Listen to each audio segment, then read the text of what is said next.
سورہ بقرہ کی آیت نمبر 216 کی تفسیر بیان ہو رہی ہے، اور کل حضرات نے یہ بات ارشاد سماعت فرما لی تھی کہ یہ جو لفظ ہے کتب علیکم القتال، یہ بالکل ایسے کہ جیسے یا ایھا الذین آمنوا کتب علیکم الصیام، جیسے روزے اللہ نے فرض کیے تو قتال اور جہاد فی سبیل اللہ یہ بھی اللہ نے فرض کیا ہے۔ لہٰذا اس کا آخری درجہ عموماً ہونے کے لیے یہ ہے کہ اگر بندہ میدان جہاد میں نہیں جاتا، یا اگر میدان میں لڑتا نہیں ہے تو اس کی فرضیت کا منکر نہ ہو۔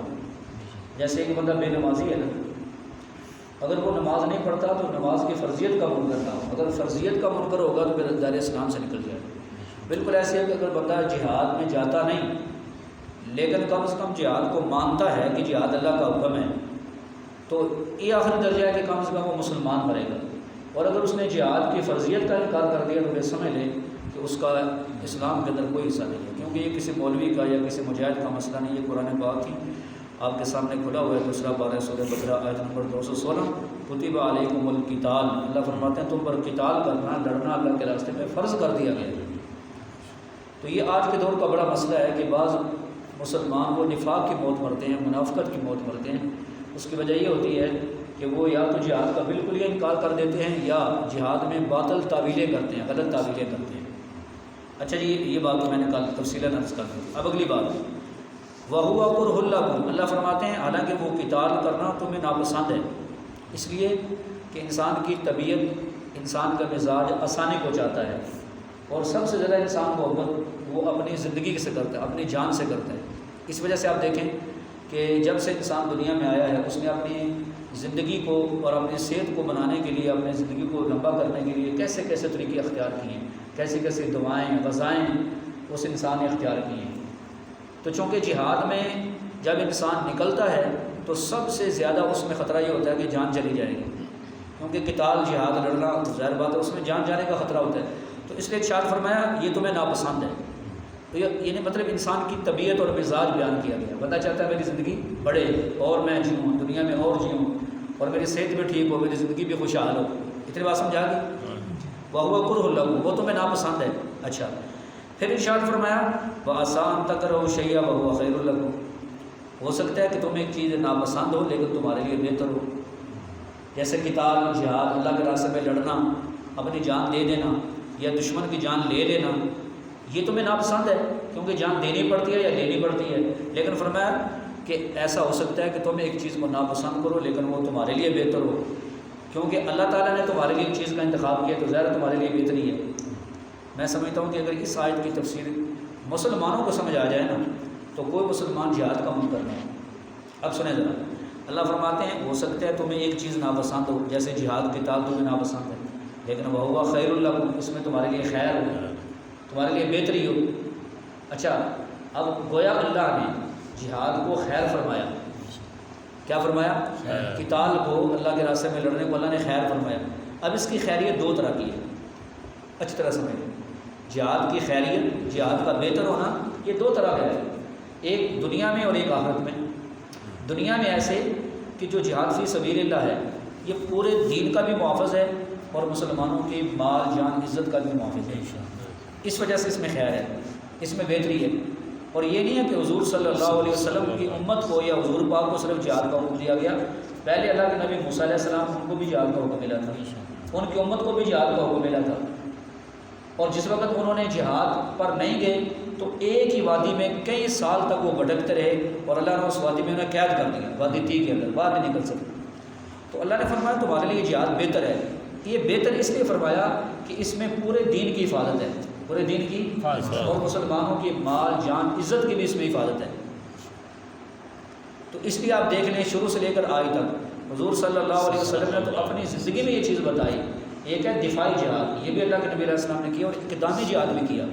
مثال کے طور پر غزوہ تبوک میں نبی علیہ السلام تشریف لے گئے تھے، یہ اقدامی جہاد تھا۔ خطرہ ہوا کہ دشمن حملہ کرے گا مدینہ پر، حضور صلی اللہ علیہ وسلم خود وہاں تشریف لے گئے، ان کا روح پڑ گیا اور وہ میدان میں نہیں آئے۔ غزوہ بنی مستلق جو ہوا یہ اقدامی جہاد تھا، پتہ چلا حضور صلی اللہ علیہ وسلم کو کہ یہ لوگ مدینہ پر حملہ کرنا چاہتے ہیں، نبی علیہ السلام خود نکلے اور جا کر ان پر حملہ کیا، انہیں شکست دی۔ اس کے علاوہ غزوہ طائف یہ بھی اقدامی جہاد میں آتا ہے، اور علاوہ ازیں اور بھی بہت سارے غزوہ خیبر ہے، دیگر بہت سارے ایسے جہاد ہیں کہ حضور صلی اللہ علیہ وسلم نے خود آگے نکل کر دشمنوں پر حملہ کیا۔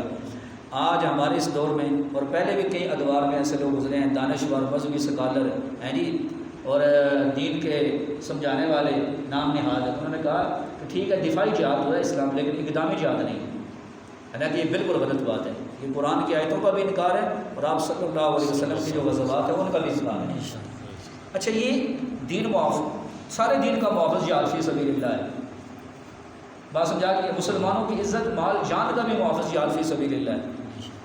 اور چلو ہم پہلے تو ایک لمبی گفتگو ہے کہ فلاں ملک میں کیا ہوا۔ آپ اس دور کے اندر دیکھ لیں کہ جن کو ہم بچپن سے جن ممالک کے بارے میں سنتے آ رہے ہیں، تو ان ممالک میں جہاں پر لوگ جہاد پہ کھڑے ہوئے، اللہ کے فضل سے ان کا نام و نشان مٹا نہیں ہے، اگرچہ وہ تھوڑے مقدار میں ہیں، لیکن دنیا کے کافروں کو ناک میں دم کر دیا انہوں نے۔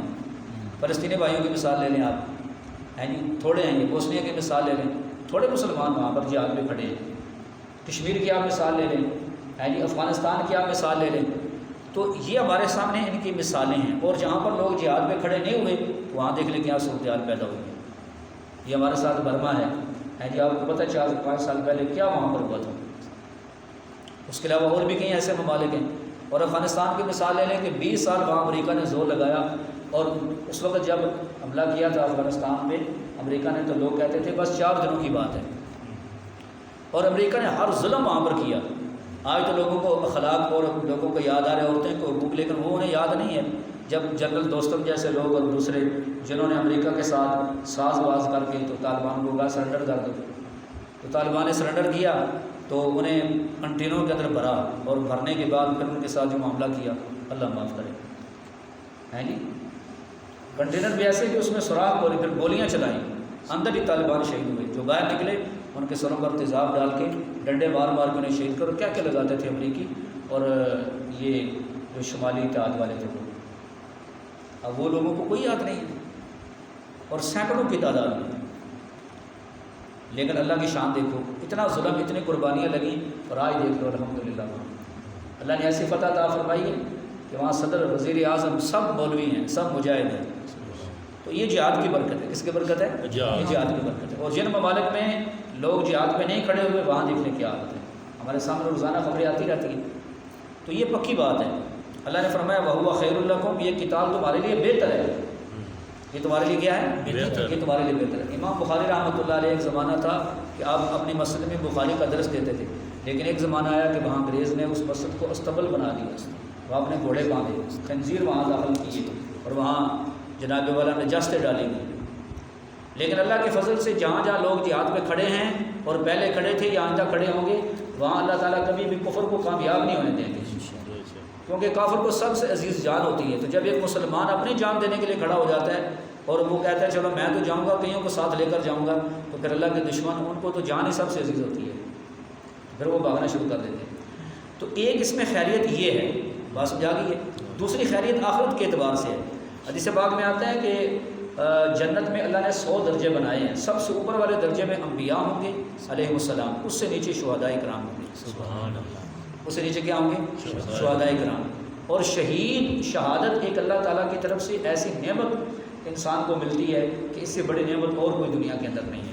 اسی وجہ سے صحیح بخاری کی روایت ہے کہ نبی علیہ الصلوۃ والسلام نے ارشاد فرمایا، جس کا مفہوم ہے میں چاہتا ہوں اللہ کے راستے میں قتل کیا جاؤں، پھر زندہ کیا جاؤں، پھر قتل کیا جاؤں، پھر زندہ کیا جاؤں، پھر قتل کیا جاؤں۔ بار بار نبی علیہ السلام نے فرمایا میں چاہتا ہوں اللہ کے راستے میں قتل کیا جاؤں۔ اور آپ صلی اللہ علیہ وسلم نے ارشاد فرمایا کہ اگر مسلمانوں کے لیے مشکل نہ ہوتی تو میرا دل کرتا ہے کوئی بھی ایسا غزوہ نہ ہو جس سے میں پیچھے رہ جاؤں، ہر غزوے کے اندر میں نکلوں، ہر غزوے کے اندر میں نکلوں۔ اور حضور صلی اللہ علیہ وسلم نے اپنی زندگی کے اندر یہ بھی ارشاد فرمایا کہ نبی علیہ السلام نے فرمایا کہ جب کوئی بندہ اللہ کے راستے میں شہید ہوتا ہے تو اسے موت کی بس اتنی تکلیف ہوتی ہے جتنی کسی کو چونٹی کاٹ لے یا مچھر کاٹ لے۔ مطلب یہ بتا دیا، بظاہر تو لگتا ہے کہ اس کو گولی لگتی ہے، اس کا سر کٹ جاتا ہے، خون کے فوارے نکلتے ہیں، لیکن اللہ تعالیٰ شہید کو یہ اعزاز عطا فرماتے ہیں کہ بس اسے اتنی تکلیف ہوتی ہے جتنا کسی کو مچھر کے کاٹنے کی تکلیف ہوتی ہے۔ اور اس کے علاوہ شہداء کے بڑے فضائل ہیں جہاد کے۔ ایک مرتبہ حضور صلی اللہ علیہ وسلم نے بیان فرمایا کہ جو بندہ 5 وقت نماز پڑھے یا روزے رکھے، فلاں فلاں عمل کرے تو اللہ تعالیٰ اسے بخش دیں گے، اللہ اسے جنت دیں گے۔ تو ایک صحابی کہنے لگے یا رسول اللہ صلی اللہ علیہ وسلم، پھر تو مسلمانوں کے لیے بڑی آسانی ہے کہ یہ نیک عمل کریں اور جنت حاصل کریں، مفہوم ہے، تو نبی علیہ السلام نے ساتھ ہی ارشاد فرمایا حضور پاک نے، ہاں ایک بات اور ہے، نبی علیہ السلام نے فرمایا ایک بات اور ہے، وہ یہ ہے کہ جنت میں 100 درجے ہیں، اور ان 100 درجوں میں سب سے اوپر انبیاء ہوں گے اور اس سے نیچے شہداء کرام۔ سبحان اللہ۔ بات سمجھا رہی ہے؟ تو لہٰذا اللہ نے یہ خیریت فرمایا نا کہ یہ تمہارے لیے اس میں خیر ہے، بہتری ہے، وہ دنیا کے اعتبار سے بھی خیر ہے اور جہاد میں آخرت کے اعتبار سے بھی خیر ہے۔ باقی یہ ہر بندے کو شہادت ملتی نہیں ہے، یہ اللہ تعالیٰ کی طرف سے اعزاز ہوتا ہے، اللہ تعالیٰ جس کو عطا فرماتے ہیں۔ اور یہ تو ہر مسلمان ذہن میں رکھ لے کہ جو زندگی اللہ نے دی ہے اتنی ہی زندگی ہوگی، اس سے زیادہ نہیں ہوگی، اور عام میں موت ہوتی ہے بڑی سخت مرحلہ ہوتا ہے، لیکن جب بندہ دل سے اللہ تعالیٰ کے سامنے دعا کرتا ہے کہ اللہ مجھے شہادت کی موت ہے، تو حدیث میں آتا ہے اسے ضرور شہادت کا رتبہ ملے گا اگرچہ اس کی موت بستر پر بھی آئے۔ لہٰذا مسلمان گھبراتے ہیں، شہادت کی دعا نہیں کرتے۔ تو اصل اللہ تعالیٰ نے یہ جو فرمایا نا تمہارے لیے اس میں خیر ہے، تو خیر کی بات سمجھ آ گئی آپ کو؟ دنیا میں بھی اس کے لیے خیر ہے اور آخرت میں بھی جہاد کے اندر اور قتال کے اندر خیر ہے۔ تو باقی تفصیل انشاءاللہ کل ہوگی۔ اللہ تعالیٰ نے سمجھنے کی اور عمل کی توفیق عطا فرمائے۔